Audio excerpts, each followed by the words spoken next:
സമൂഹമാധ്യമത്തിൽ പുതുതായി ആരംഭിച്ച ആക്ഷേപഹാസ്യ അക്കൗണ്ടായ കോക്രോച്ച് ജനതാ പാർട്ടിയുടെ എക്സ് അക്കൗണ്ട് ഇന്നലെ മെറ്റ മരവിപ്പിച്ചിരുന്നു.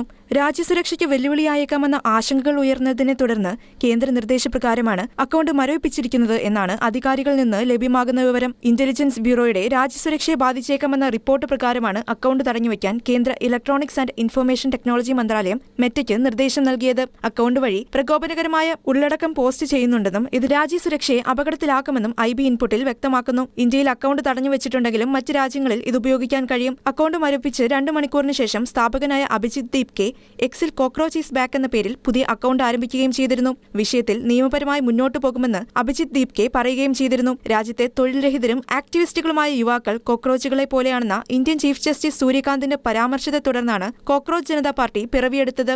ചീഫ് ജസ്റ്റിസിന്റെ പരാമർശത്തെ വിമർശിച്ചുകൊണ്ട് പൂനെ സ്വദേശി Abhijit Dipke cockroach Janata party എന്ന പേരിൽ പേജുണ്ടാക്കി ആക്ഷേപഹാസ്യപരമായ പോസ്റ്റുകൾ ഇടുകയാണ് ചെയ്തിരുന്നത്.